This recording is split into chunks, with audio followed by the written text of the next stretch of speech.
Entonces vamos a darle oportunidad al doctor Francisco.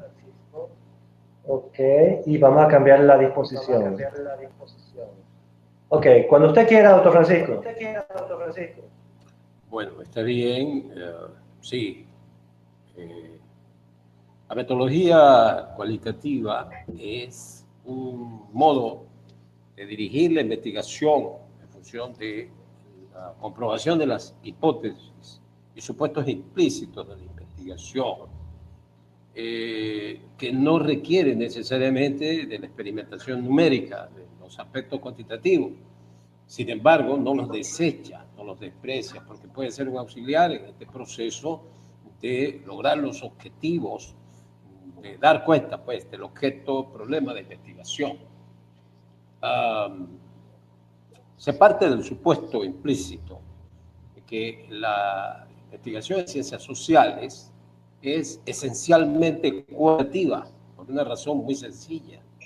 Uh, lo que produce lo social, la interacción social, la intersubjetividad, los grupos, en fin, son significados fundamentalmente. Están relacionados con valores, una relación de valor, pues. Lo cual no justifica necesariamente que haya juicios de valor en la investigación. Es decir, la investigación científica no se funda en juicios de valor. Sin embargo, tenemos que tener en cuenta que hay una relación de valor en toda investigación que el investigador tiene que tomar en cuenta en función de controlar esas variables de la relación de valor. Eso como el introito, ¿no?, de la investigación. Hoy se está utilizando mucho la metodología cualitativa, prácticamente es una metodología de elección ante el fracaso de modelos cuantitativistas que inundaron todo el espacio, el espectro de la investigación social, porque las ciencias sociales pretendía asimilarse a las ciencias naturales que tenían modelos cuantitativos y matematizables. Pero esto no llegó a gran cosa y se demostró su insuficiencia, pues, desde el punto de vista metodológico y epistemológico. De ahí que se ha adoptado la metodología cualitativa. Los métodos cualitativos son muchos, son varios, como la metodología de elección. Repito, no excluye los métodos cuantitativos. Al contrario, lo puede utilizar como una relación subsidiaria, una ancila teológica, vamos a decir así, pues, una ancila teológica en la investigación científica de ciencias sociales. Aquí tenemos un cuadro con la bibliografía recomendada y aparece en primer lugar análisis de contenido de Martín Lawrence, investigadora. El análisis de contenido es un tipo de análisis de la producción discursiva, pero no es necesariamente el análisis de discurso. El análisis de discurso es otro tipo de cosas. El análisis de contenido se ha utilizado mucho en la comunicación social para ver pues, las palabras que se repiten, las regularidades, las frecuencias, incluso matemáticamente puede tener una expresión. Mucha gente, sobre todo los comunicadores sociales, hacen análisis de eso, pero también en sociología y en psicología. Carlos Harris, representación de la pobreza y el sujeto pobre en el diario Últimas Noticias, Espacio Abierto, una revista de sociología que publicó estos trabajos de Carlos Harris. Espacio Abierto es una revista venezolana de la Universidad Zulia, básicamente metodología cualitativa. Ferrarotti Franco, que es un sociólogo actual contemporáneo italiano, de la artista fenomenológica, y ha trabajado mucho con historia y historias de vida. Lo tuvimos en el curso anterior, porque el profesor Antonio se comunicó con él vía electrónica y el profesor Franco Ferrarotti nos dio una charla, efectivamente. No exactamente sobre historia de vida, pero sí sobre la situación de la sociología actual. Y fue muy ilustrativa la charla que nos dio Franco Ferrarotti, quien no pudo venir en esa época a Venezuela, ya lo tendremos en alguna oportunidad. Córdoba Víctor, profesor de la Central, Historia de Vida, fue uno de los primeros trabajos que se presentaron en Venezuela sobre historias de vida. También está Sociología de lo Vivido, de este profesor, Córdoba Víctor, un sociólogo. Oscar Lewis, que es un antropólogo, sociólogo de los años 60, norteamericano, pero que se fue a México a trabajar historias de vida con 5 o 6 familias. Y él hizo la historia de vida de individuos dentro de la familia. no exactamente la historia de vida de la familia, que también puede ser un recurso metodológico, antropología, la pobreza, la muerte en la casa de los Sánchez, etcétera. Son algunos de los trabajos que Fondo de Cultura Económica ha publicado. Moreno Alejandro, sí es venezolano, ha hecho muchos trabajos en el aro y la trama, en el plano de la metodología cualitativa. Tiene una revista que se llama Heterotopía, hemos publicado en esa revista, una revista bien interesante, que es arbitrada y que está indexada además. Y bueno, está la puerta abierta para publicar. Alejandro está todavía activo, trabaja mucho en este tipo de cosas en el Centro de Investigaciones Populares en Caracas. Martínez Miguel es un tratadista excelente, muy buenos los trabajos de Miguel Martínez. Lo hemos tenido aquí en Ciudad Bolívar y tiene muchos trabajos: epistemología y metodología cualitativa, el paradigma emergente, investigación cualitativa en el campo de las ciencias de la educación. En cualquier momento, Miguel Martínez, porque nos dejó sus coordenadas, podemos contactarlo para que venga a Ciudad Bolívar y trabaje con nosotros en un momento dado. Y Montero Marixa, que es una psicólogo social, doctora en sociología, que ha trabajado mucho en la psicología comunitaria, básicamente, y produjo un libro, salió con edición de 2009 sobre grupos focales, la cual es una técnica cualitativa que se emplea hoy mucho en la investigación social y que lo emplean también los periodistas porque es una técnica exploratoria, pues, exploratoria. Entonces, bueno, vamos a pasar a la otra lámina. Vamos a pasar la otra lámina, la lámina siguiente. Bueno, Van Dijk Theo, vimos de Van Dijk Theo, que es un teórico del análisis del discurso, lo vimos también en una videoconferencia en Bucaramanga, en Colombia. Este autor es holandés y habla perfectamente español. Muy bien sobre el análisis de discurso. Claro, sobre el análisis de discurso hay muchos autores, ¿no? Ya lo referiremos. Pero este autor está reciente, está contemporáneo, se puede utilizar el discurso como interacción social, tomo 1 y 2, y tiene otros trabajos sobre él. Vallés Miguel es un sociólogo español de la Complutense de Madrid, técnicas cualitativas, investigación social. Muy bien, este trabajo se puede utilizar. Bueno, el trabajo mío, Rodríguez Francisco, la violencia social, sociogénesis del mal, de edición del Centro Transdisciplinario Manuel Piar de Ciudad Bolívar. También de mi autoría, Subjetividad, Razón Médica y Postmodernidad, son ediciones de la UDO. Trabajo con el discurso médico, análisis del discurso médico, la relación médico-paciente, en forma cualitativa también, básicamente cualitativa. Y Verón Eliseo es un sociólogo argentino, pero está en Francia, que ha escrito mucho sobre el análisis del discurso, lenguaje y comunicación social es uno. Comienzo del 20, Malinowski, Rocky Brown, James Fraser, etc. Ellos son agentes del imperio inglés, pues, y son etnógrafos que van a estos pueblos remotos, estas sociedades remotas, que son colonias del imperio inglés o francés, en todo caso belga, y van a investigar las estructuras sociales y culturales, la racionalidad, pues, del funcionamiento de estas sociedades para poder dominarlo. El fin es claramente instrumental, pero son etnógrafos, no son sociólogos, filósofos sociales, filósofos políticos.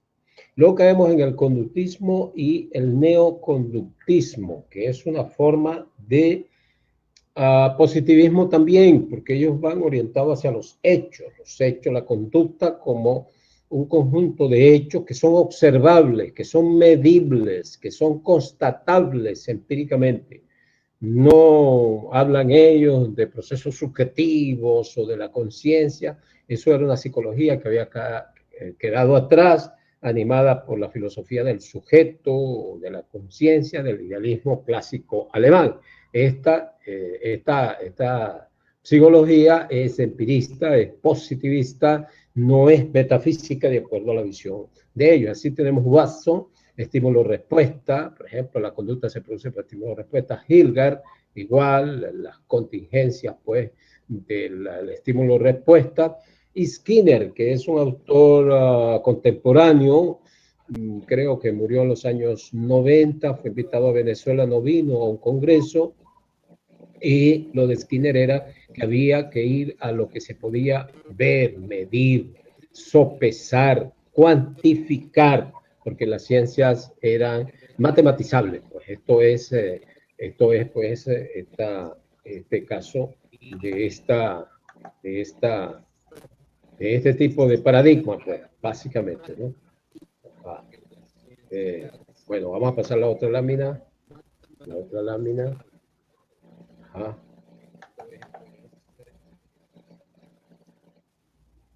Se la paso, profe. Sí, pásamela porque no logro dar. Pásame la otra lámina, por favor. Sí. Ok. Entonces, llegamos ya al siglo XX, ya Segunda Guerra Mundial, años de posguerra, con el estructural funcionalismo de Parsons en los Estados Unidos. El estructural funcionalismo de Parsons no es que se dedica a ver las estructuras y las funciones, cuál pauta cultural, por ejemplo, el sistema religioso tiene una función determinada en una sociedad, ¿no? Sino que se dedica a ver cuáles son las pautas de rol, las estructuras de los estatus y de los roles, o sea, las funciones sociales, las expectativas, los sistemas de valor, sistema de cultura, sistema de la personalidad, sistema de la socialización, para ver cómo se logra una integración en el sistema social. Lo que interesa aquí es el sistema social, la comunidad societal. Claro, eso es muy consono con la situación sociohistórica que se está viviendo, sociopolítica, porque después de la Segunda Guerra Mundial las sociedades industrialmente avanzadas habían quedado devastadas, pues, situaciones de desintegración social, y entonces el modelo parsoniano va hacia eso. Es una pragmática funcional de la sociedad. No describe empíricamente ninguna sociedad, sino que describe un modelo, una pragmática. Todavía mucha gente en la investigación social utiliza Parsons, ¿no? Sistema de roles, de expectativas de roles, etc. Tenemos el individualismo metodológico, que es anterior a Parsons, pero del cual Parsons toma sus fundamentos. Max Weber, que es un neocantiano, y él va a la investigación social, pero partiendo de la individualización de la sociedad. Es decir, no habla de leyes nomológicas, de conocimiento nomológico, de leyes que son universales, como decía Kant, que los valores eran universales. No, él va hacia las configuraciones históricas particulares, hacia lo que es la sociedad particular, hacia lo que son las conexiones causales, por ejemplo, el sistema capitalista, la ética protestante y su relación con el sistema capitalista. Él le concede mucha importancia en los nexos causales de los fenómenos sociales a la religión, por oposición a Marx, que había dicho que la religión era un opio de los pueblos y que era una simple superestructura que servía para alienar al individuo y que el individuo fuera sumiso. Más Weber pues adopta una actitud un poquito más penetrante en este aspecto y va mucho más allá de las estructuras como infraestructuras, superestructuras, de las estructuras sociales como infraestructura y superestructura. La teoría de alcance medio de Robert Merton ya no pretende hacer contacto con sistemas sociales muy amplios, ¿no? Sino con estructuras parciales, digamos, la delincuencia en las calles de Chicago, de los Estados Unidos, el problema de la anomia, que es la falta de reguladores sociales, la anomia y la conducta desviada. Ya no va al sistema social, toca el sistema social, sí, pero no se detiene en eso, pues. Esas son teorías de alcance medio. Él trabaja mucho con un concepto que es de Durkheim, pero que él lo utiliza para la sociedad contemporánea, que es el concepto de anomia. Anomia es ausencia de normas, desorden social generalizado en las pautas del comportamiento y por lo tanto comportamiento desviado. Bueno, ahora paso la otra lámina. Debo pasar la otra lámina. ¿Ah? Aquí. Bueno, luego caemos en el estructuralismo antropológico, lingüístico y semiológico. Claude Lévi-Strauss, que es un sociólogo que todavía está, un antropólogo que todavía está vigente, ¿no? Él escribe muchos trabajos sobre, por ejemplo, las mitologías, estudia la mitología, es un etnógrafo también, pero va hacia un concepto integrador basado en que las sociedades contemporáneas están determinadas por un inconsciente colectivo, siguiendo a Freud, y que al mismo tiempo sigue a Durkheim porque habla de las normas, de los mitos y de los reguladores sociales. Hizo un trabajo etnográfico acá en Brasil durante mucho tiempo, nunca vino a Venezuela, pero sus mitologías o mitología son trabajos que se utilizan mucho, ¿no?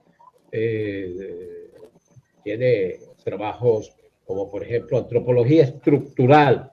Antropología estructural es ese trabajo orientado a exponer las bases fundamentales de su método, que es el estructuralismo, que va a las estructuras, pero no las estructuras sociales en el sentido en que los sociólogos tradicionales lo hacían, sino en las estructuras sociales sobre la base de los mitos, del inconsciente colectivo y de las interacciones que se producen en los individuos a partir de esos mitos, de esas estructuras que él lo ubica dentro de la parte, como si fuera el lenguaje, pues, por oposición de un término a otro, pues, por ejemplo, el adjetivo, el sustantivo, el verbo, el sustantivo. Él utiliza los desarrollos de la lingüística para, a su vez, implementar e instalar su modelo antropológico. Teorías del alcance medio, ya trabajamos Robert Merton, Escuela de Chicago, Park, comenzando en los años 20, Park Sutherland, que ocupó un lugar muy importante dentro del proceso de la evolución de la sociología, la delincuencia de cuello blanco, la delincuencia de las bandas de la esquina, de los gangs. Thomas Hinanieski, que trabaja también básicamente con estos grupos pequeños, no sistemas sociales. Y estos autores de la Escuela de Chicago, Thomas Hinanieski, recuperan los estudios de caso, recuperan las historias de vida que se había perdido con el desarrollo del funcionalismo de los antropólogos ingleses. Ellos van entonces a hacer historias de vida también. Thomas Hinanieski tiene, con Thomas Hinanieski se inicia en la recuperación de las historias de vida y en la utilización de las historias de vida como metodología cualitativa ya en forma sistemática. Bueno, vamos con la lámina, la siguiente lámina. Ajá. Luego ya llegamos a los paradigmas dialécticos y psicoanalíticos, ¿no? Un paradigma dialéctico, siempre en los paradigmas dialécticos, la dialéctica hegeliana, el marxismo clásico, Hegel, siempre es la búsqueda de una estructura a profundidad, algo que está mucho más allá de lo que podemos ver, de lo evidente.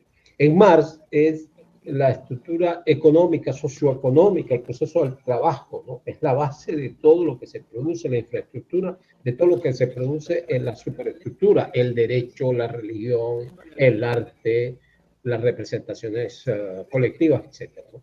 Lo mismo pasa con Freud. Freud va al inconsciente. El inconsciente es la estructura última de base, de fondo, que permite explicar el comportamiento consciente. El sujeto no lo sabe, pero está determinado por esas estructuras del inconsciente, y cuando se reprimen esos instintos y esas estructuras que permanecen ocultos en el inconsciente, lo que llama el ello o el id, entonces se produce la neurosis, el conflicto individual, etcétera, la enfermedad de la gente. Cuando se reprime demasiado esos instintos y esas estructuras que permanecen en la profundidad del espíritu humano, se produce la neurosis y la enfermedad, dice Freud. Y él hace un estudio clínico con muchos casos donde ilustra y fundamenta esta afirmación fundamental que él hace. No es que él descubre el inconsciente, ya Aristóteles lo había supuesto, pero él lo utiliza como categoría matriz heurísticamente para fundamentar todo su sistema y también su actividad práctica como psiquiatra en la Viena del siglo XIX, comienzos del siglo XX. Tratar neurosis, básicamente. Entonces, luego viene en el siglo XX el marxismo crítico y el marxismo estructuralista. El marxismo crítico con Gramsci, con Lukács, por ejemplo, y el marxismo estructuralista francés con Louis Althusser. Althusser dice, bueno, yo puedo combinar el estructuralismo de Lévi-Strauss con el marxismo porque no se contraponen, es lo mismo. Yo puedo encontrar sistemas de homología, de analogía, isomorfismo, etcétera, que era lo que el estructuralismo utilizaba, y hoy lo utiliza también la teoría de sistemas moderna y actualmente para explicar todo lo que Marx intentó explicar: la explotación del trabajo, el proceso del trabajo, la apropiación, etc. La apropiación de la plusvalía, etc. Bueno, vamos con la próxima lámina. Psicoanálisis freudiano. Bueno, ya señalamos neopsicoanálisis, donde yo me encuentro entonces con autores que, como Jung, siguen en los pasos de Freud. En un momento dado se separan.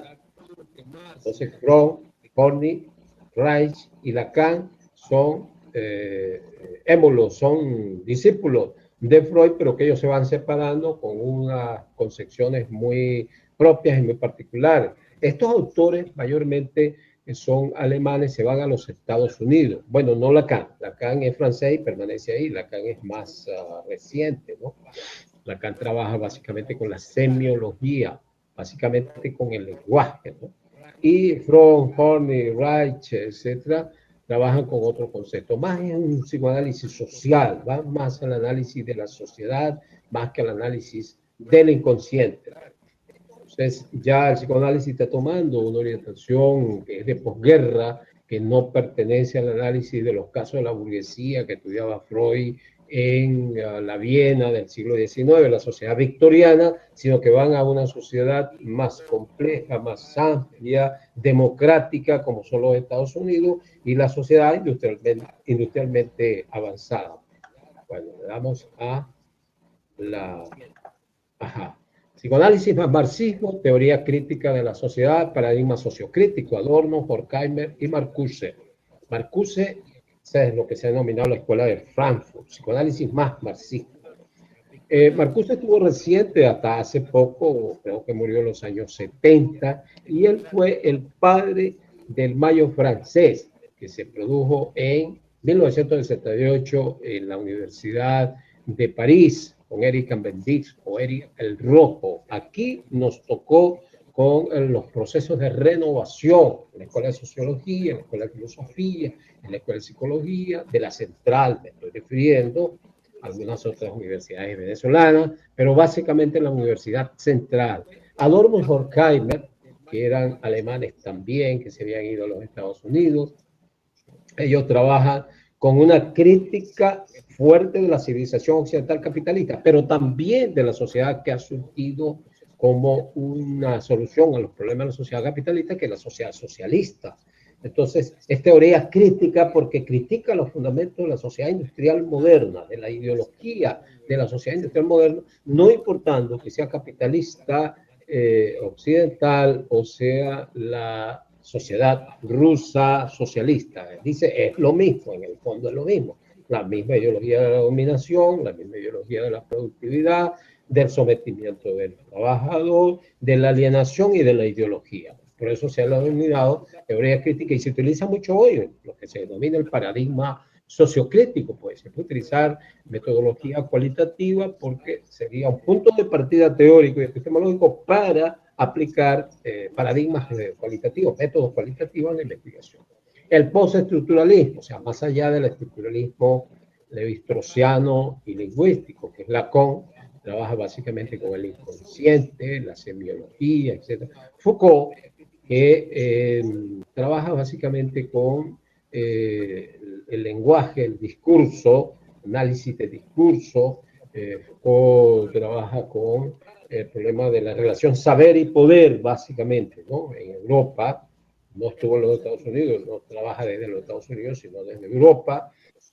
Foucault básicamente elabora una teoría que se puede denominar la biopolítica, porque es la dominación sobre el cuerpo. Algunos libros como Sujeto y Poder, por ejemplo, Genealogía de la Subjetividad, por ejemplo, que son trabajos producto de las clases que dictaba Foucault en la Universidad de París, ¿no? Y que sus alumnos le grabaron y lo bautizaron así. Vigilar y castigar, referido a la prisión moderna, el análisis de la prisión moderna y cómo se constituyen en sistemas de dominación. Vigilar y castigar. Foucault está trabajando con el concepto de las sociedades disciplinarias, o sea, las sociedades que someten al individuo por la vía de la disciplina, por la vía de la normalización, o sea, una sola norma, un solo modelo de conducta y una sola pauta de conducta. No solamente vigilar y castigar, una visión sobre las prisiones, sino también las palabras y las cosas, que es su tesis doctoral, ¿no? Foucault tiene su tesis doctoral, se llama Las palabras y las cosas, donde él echa mano del estructuralismo para denunciar que el lenguaje crea realidades, porque las palabras no son meras palabras, sino que significan, y al significar crean mundos, crean realidades, pues, ¿no? Deleuze y Guattari vienen de la misma escuela de Foucault, son posteriores a Foucault. Foucault tiene más de 30 años muerto ya. Deleuze y Guattari también murieron, pero son más recientes.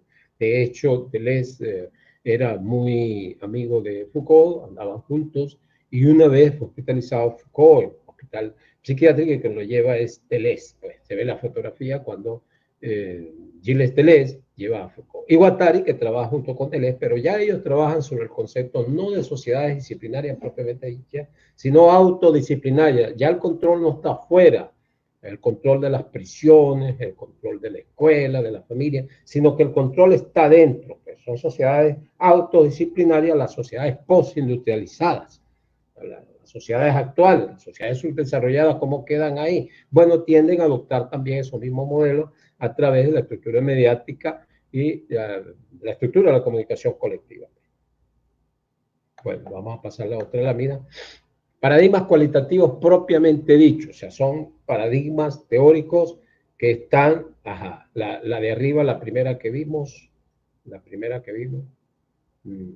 no, la primera que vimos, paradigmas cualitativos. Ok, interaccionismo simbólico, ya esas teorías están dentro del campo del paradigma, de los paradigmas cualitativos, las metodologías cualitativas, porque Mead es el que crea, George Mead, Espíritu, Persona y Sociedad, crea la teoría de que lo que predomina en el individuo, en los sujetos, son los significados, son los símbolos, y la gente se comunica con los demás, interacciona con los demás, no en base a estímulo-respuesta, no en base a reforzamiento, como diría el conductismo, las estructuras sociales, sino en base a la mediación simbólica, los símbolos que se utilizan, a cómo yo me represento al otro, a los otros, a mi rol en la sociedad, a la sociedad en general. Blumer también, Blumer es más reciente todavía, y es el que acuña el término interaccionismo simbólico. Ya este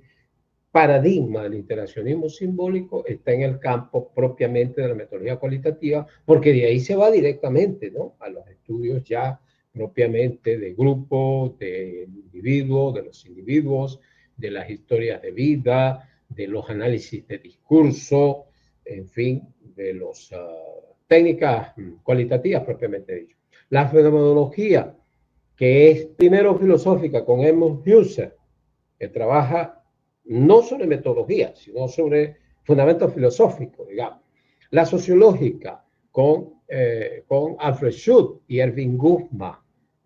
Alfred Schut, Erving Goffman llega hasta los años 70, 80. Alfred Schut era de los años 30 y 20. Ellos van pues a los roles que los sujetos adoptan y cómo esos sujetos a través de los roles construyen su realidad. Una realidad que es vista como externa a ellos y que las determina, siendo que es el producto de la interacción significativa, ¿ah?, de la interacción simbólica con los otros del poder. Por ejemplo, en el caso del hospital psiquiátrico, Erving Goffman estudió en un hospital para internados psiquiátricos crónicos en California, estuvo hospitalizado ahí durante un año, pero no porque era paciente, sino para hacer sus investigaciones de observación participante, que también es una metodología cualitativa.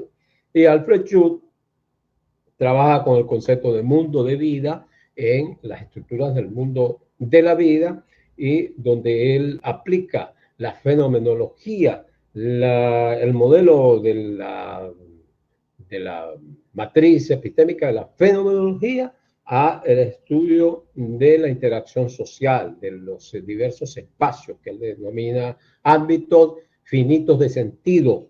Por ejemplo, habla de los sueños, habla de los delirios, habla de la realidad de la vida cotidiana y dice, bueno, todos estos son ámbitos finitos de sentido que pueden ser investigados a través de una categoría matriz que es el mundo de la vida, pues, y la fenomenología, porque es la observación del comportamiento y de las experiencias que los sujetos tienen directamente, sin que medie interpretaciones teóricas, sino que se va directamente a las experiencias, a lo vivido que el sujeto tiene, a la sociología de lo vivido. A partir de ahí se elabora pues ese modelo fenomenológico de Alfred Schultz. Y el pospositivismo, ya hoy no se habla de positivismo, sino pospositivismo, donde comienzan ya los paradigmas cualitativos de la metodología cualitativa propiamente dicho y los enfoques posmodernos. El enfoque posmoderno es un enfoque que pretende ver la situación actual de las sociedades desarrolladas y también subdesarrolladas a partir de la crisis de la modernidad, de la crisis de la razón científico-técnica, de la razón instrumental del mercado, de las sociedades industriales. Entonces esas sociedades industriales comienzan a hacer agua, digamos, y dan paso a las sociedades postindustrializadas. Y yo diría que comienza también una conflictividad y una crisis que no existía en las sociedades de la modernidad y que existen hoy. Si no, bueno, podemos ver qué pasa en los Estados Unidos hoy, donde hay un tiroteo cada mes, hay actos de violencia permanentemente. Y en Europa también, con los feminicidios y los suicidios, básicamente. Pero son sociedades conflictivas, hiperconflictivas, se han transformado en sociedades hiperconflictivas, porque la posmodernidad no supone una base, una estructura de sedimentación como sí suponía la modernidad. Ahora pasamos esta y, bueno, ya esta la vimos. Vamos ahora a ver la otra. Hermenéutica, que comienza con Dilthey, va a Gadamer, siglo XX, va a Ricoeur, que hasta hace poco estuvo vivo, y va a Gianni Vattimo, que sí está vivo en Italia. La hermenéutica, que viene también de la filosofía kantiana, de la filosofía del sujeto en Alemania en el siglo XIX, se recupera hoy como un método de interpretación del dato de lo social. Y entonces los métodos cualitativos son fenomenológicos y son hermenéuticos. ¿Por qué? Son fenomenológicos, van a la experiencia directa, no a las teorías y a los conceptos, sino a la experiencia directa. Pero además buscan interpretar esa experiencia directa, pero no lo buscan interpretar de acuerdo a las teorías existentes, sino de acuerdo a lo que el sujeto piensa de sí mismo, piensa de su relación con el otro. Esto viene de Dilthey, Karl Jasper, por ejemplo. Se expresa con Gadamer. Gadamer va ya directamente al tema de la biografía, ya va directamente a la producción del sentido en la vida cotidiana. Ricoeur, por ejemplo, es un francés, Paul Ricoeur, y que trabaja básicamente con la discursividad y con la producción de lo simbólico en la discursividad, el problema de la identidad, en fin. Vattimo también, más allá de la interpretación, italiano, trabaja también con la interpretación de la vida social de acuerdo a las experiencias que los sujetos tienen.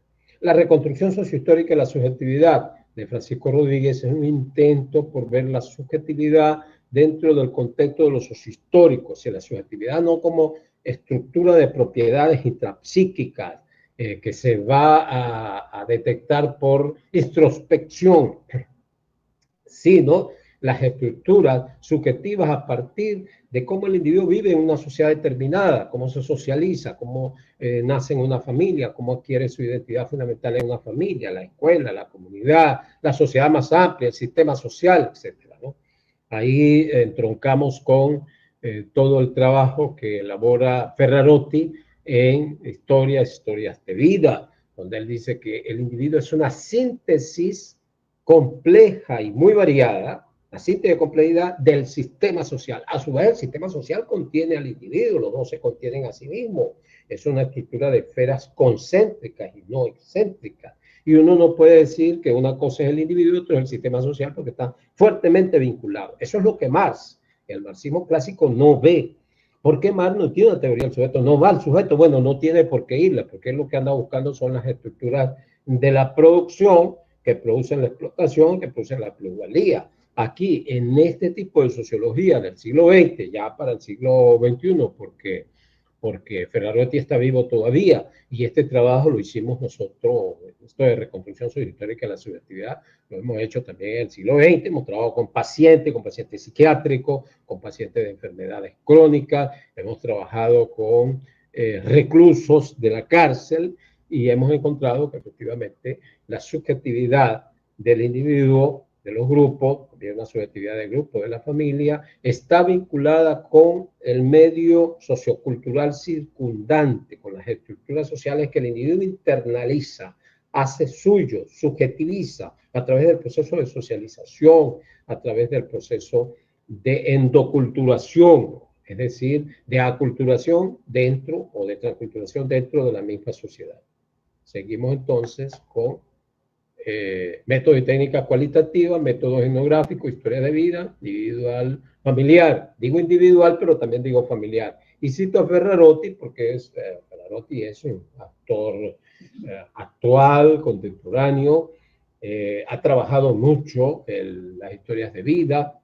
Ferrarotti hizo un trabajo que se llama Historia de Vida, y el profesor Alejandro Moreno en Caracas hizo la traducción del italiano, pero hizo una traducción sintetizada, sinóptica, ¿no? Y nos las ha ofrecido a nosotros la tenemos, la manejamos. Historias de vida en la Italia de hoy, en la Italia postindustrializada del mercado común europeo. Nosotros lo utilizamos aquí en Venezuela con, como dije, pacientes psiquiátricos, presos, reclusos, personas que han cometido homicidio, etcétera. ¿En función de qué? Bueno, en función de ver cuáles son las estructuras que en última instancia producen ese comportamiento violento y ese comportamiento del individuo que está al margen de la sociedad, en función de corregir esto, en función de corregir estas estructuras, devolviéndoles a ellos el significado de lo que ellos produjeron, en función de una reinserción social, de una rehabilitación y de la construcción de salud pública, de salud. Salud es una construcción social también, no es algo biológico exclusivamente.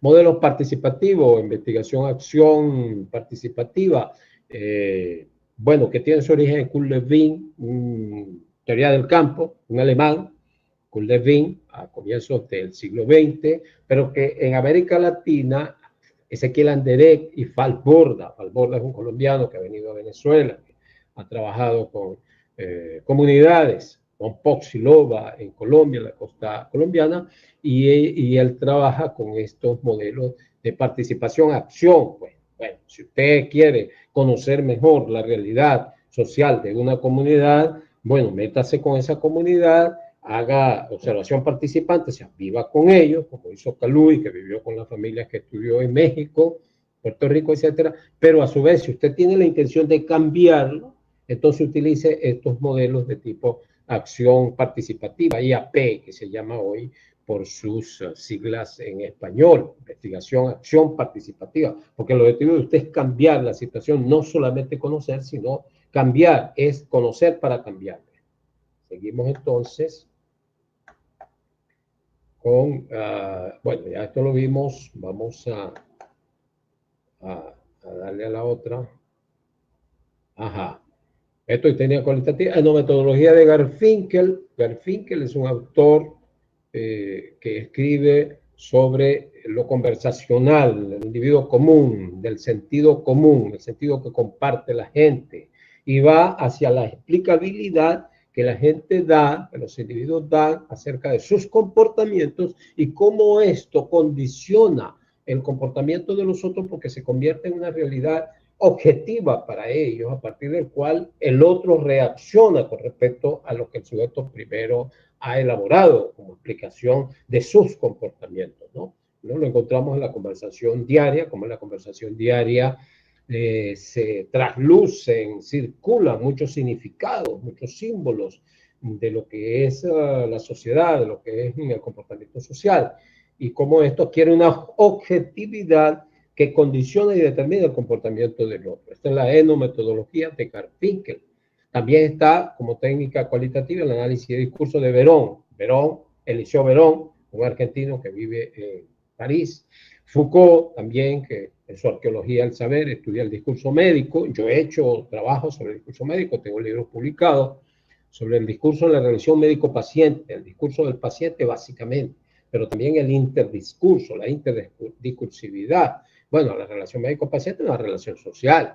Luego ahí hay símbolos, ahí hay discursos, ahí hay significaciones, ahí hay acciones, ahí hay una intersubjetividad. Y eso intenta Foucault estudiarlo en la arqueología del saber, un libro que fue de los comienzos del autor, y yo también en 3 libros que he publicado sobre esto durante mi estancia en la Escuela de Medicina de la Universidad de Oriente. Michel Pechet es un autor francés que también utiliza lo que se denomina el análisis automático del discurso, o sea, cómo el discurso va creando sus propios elementos que le permiten a uno ver por dónde va el sujeto o los sujetos que elaboran esos significados.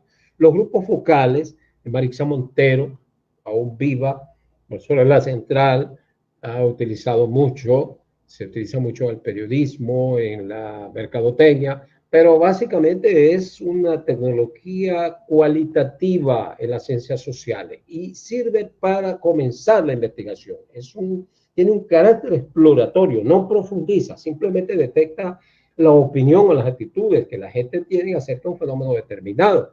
Uno lo reúne en grupos, varios grupos, 10 grupos, con personas entre 6 y 11 miembros, y entonces va rotando la pregunta que se le hace, de ahí en esa dinámica de grupo van saliendo subpreguntas. Ayer, por ejemplo, en la Universidad Bolivariana hacíamos un ejercicio de eso y analizábamos el problema de la crisis socioeconómica que vive el país, o el problema de la violencia, pues en las universidades. Entonces vamos analizando, y a medida esa bola de nieve de la discusión va creciendo también la profundización en lo que la gente cree que es el fenómeno y a qué se debe el fenómeno. Pues, Marixa Montero tiene un trabajo que se llama grupos focales, efectivamente, focus group en inglés, no se ha dado a conocer.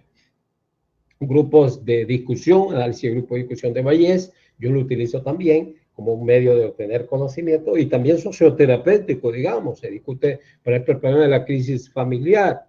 ¿Qué opina el grupo? Pero esto no es focus group, ese es el grupo integral. Aquí en focus group son varios grupos, son focales.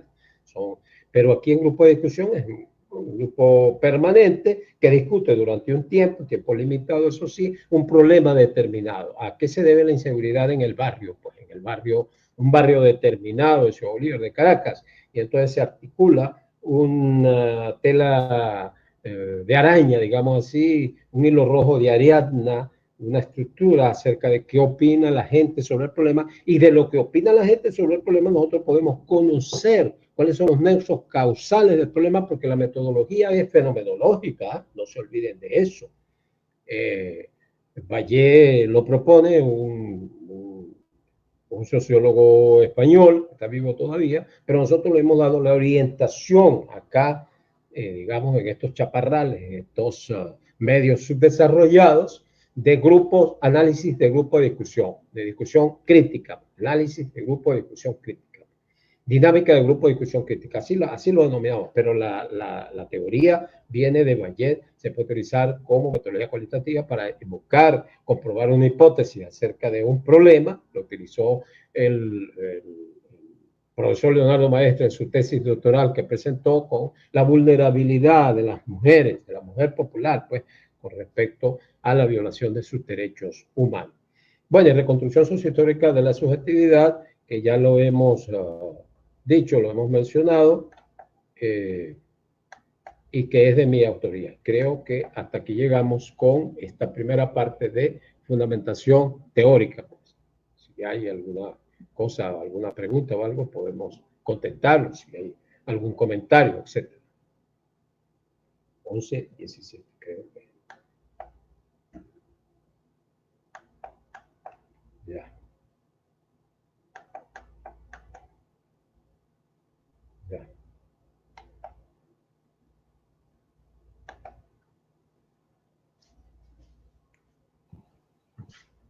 Gracias, doctor Francisco.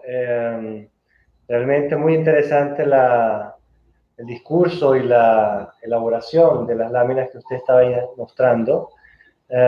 Nosotros tenemos en línea a varias personas, aquellos que desean hacer alguna pregunta de lo que el profesor Francisco ha estado discutiendo, pueden hacerlo a viva voz o utilizando el chat. Yo voy a dejar abierto acá el micrófono, no sé si tenemos alguna pregunta entre los participantes. Yo puedo hacer un comentario, más bien, o una petición, doctor Francisco. Yo veo que usted, entre las láminas que manejó, tocó levemente el asunto de la teoría fundamentada. De hecho, usted tiene otro material preparado para teoría fundamentada. Entonces, quería un poco preguntarle si era factible que el día de mañana, en una próxima sesión que vamos a tener sobre teoría fundamentada, usted podría también utilizar ese material y otro material que nosotros le enviemos para trabajar con la sesión de teoría fundamentada mañana a las 9 de la mañana. ¿Cómo usted ve ese panorama? Sí, profesor, no, con gusto, con gusto. Yo no soy un experto en teoría fundamental, pero digamos que he leído básicamente los trabajos de Glasser and Strauss,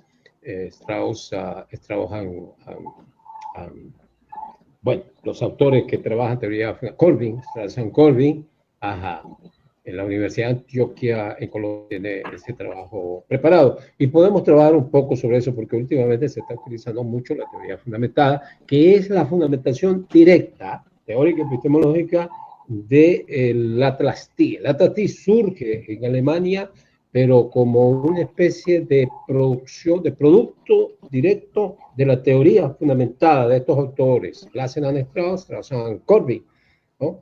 De manera que, y ya es un manejo, ya es un software orientado al manejo automático de la información, al manejo informático de la información, el Atlas-T, pues, se está utilizando, pues aquí lo utilizamos, lo utiliza Maestre, lo utilizo yo también, ¿no? Sin ser expertos en esto, pero es muy fácil, ¿no? No creo que revista muchísima complejidad.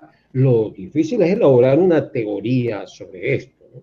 Porque el software está montado sobre la teoría fundamentada de los autores que señalábamos, pero podemos trabajar sobre esto en cualquier momento. Mañana sí, sí, podemos hacerlo tranquilamente. O sea, a partir de las 9 de la mañana es factible contar con su presencia para trabajar el tema de teoría fundamentada, doctor Francisco. Sí, sí, cómo no, profesor. No sé si hago la sugerencia de traerle también a Maestre y trabajaríamos a dos manos, pero tendría que... Bueno, Maestre, Ah, sí, Maestre ha sido invitado también para este simulacro. bueno, Él es invitado a este simulacro, puede participar desde donde esté.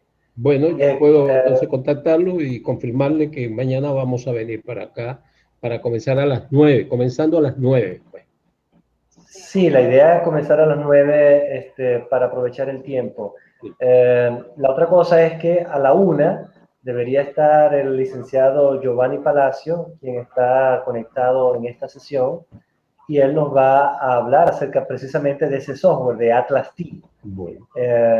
Quería un poco también aprovechar su presencia para anticipar esa sesión. Ustedes, por supuesto, están invitados a estar presentes en esa sesión de la 1 de la tarde. Sí. Y que también vamos a tratar de grabar, ¿ok? Sí, con gusto, profesor. Sí, yo espero hasta la 1 y podemos entonces oír la charla de Giovanni y hacerle algunas preguntas puntuales que sean importantes para la investigación. Bueno, si hay algún comentario o alguna pregunta, profesor, estamos a la orden. Ok, bueno, me gustaría escuchar a Fernando y a Toledo si tienen algo que mencionar acerca de la experiencia y también a Giovanni que está en línea. Perfecto. Si tienen algún comentario general que mencionar, tienen los micrófonos abiertos y también tienen el chat. Perfecto. Recuerden que todo este material está siendo registrado y será disponible en un archivo MP4 para descargar posteriormente. ¿Cómo no? Tranquilamente. Esperamos la intervención de los profesores. Sí, sí. Sí. A ver, Fernando, Toledo, ¿tienen algo que decir? No, la verdad es que es bastante voluminoso la información suministrada hoy y a través del profe Francisco. Eh, un poco no, muy difícil digerirla para poder dar una opinión apropiadamente, ¿no? Sin embargo, bueno, hemos estado viendo porque lo que se han hecho de alguna manera es tocar dónde han trabajado, sobre todo algunas de estas personas, y más o menos ubicarnos pues, en, en la forma de trabajo de ellos y cómo iniciaron su trabajo, pues, para de alguna manera nosotros también ubicarnos dentro de alguno de ellos o de alguna de sus líneas en el proceso investigativo. Es lo que estoy viendo hasta ahora.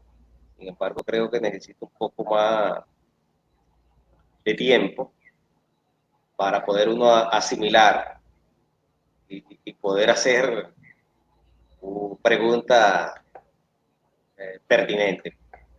Ese es un buen punto, Toledo, un buen punto y también para Francisco. Sería bueno que este material sea, como decir, completado o apoyado con alguna tarea o inclusive un mecanismo evaluativo. Nosotros habíamos sugerido que además de las láminas, los expositores preparasen una especie de assignment o trabajo para los asistentes y también eventualmente una lista de preguntas que podrían ser utilizadas para chequear el nivel de dominio sobre los temas tratados. ¿Qué piensa acerca de eso, doctor Francisco? Sí, sí, cómo no. Hay algunas interrogantes claves que pudiéramos poner en circulación para los que están siguiendo la comunicación. A mí me parece que una interrogante clave en matriz es qué consecuencias tiene para la metodología cualitativa, para la investigación cualitativa, este marco teórico referencial, pues este framework teórico referencial epistémico.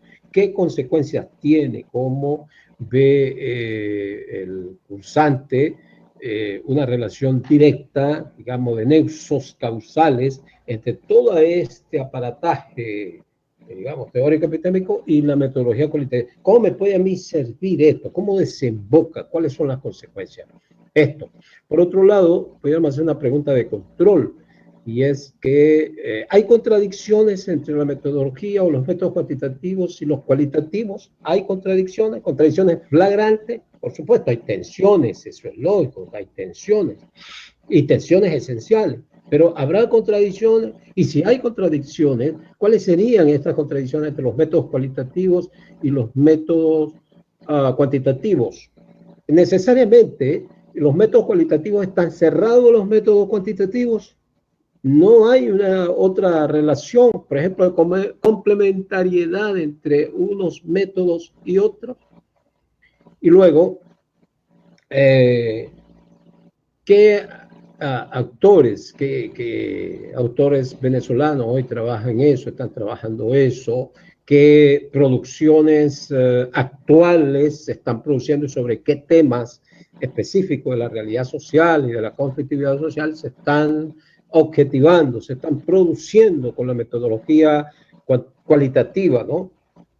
¿Dónde están esas investigaciones? ¿Cómo se ubican? ¿Cómo usted la ubicaría en la red, por ejemplo, en la revista? Claro, esto se necesita también un cierto conocimiento previo acerca de las publicaciones en el área desde el punto de vista de ciencias sociales, pero no solamente ciencias sociales, también está la educación, que es de un dominio transdisciplinario de todos nosotros que estamos trabajando en las universidades, incluidos aquellos que trabajan con las ciencias físico-naturales o informática. Estamos en el campo de la educación también, y entonces necesitaríamos ver cómo afecta la investigación en la educación estas tecnologías o métodos cualitativos. Bueno, son unas preguntas ahí, digamos, fundamentales, pues, de control, pues, para ver cómo nos está llegando el mensaje y a ver qué utilidad práctica podemos darle a esta catarata de informaciones teóricas y epistemológicas, que yo entiendo que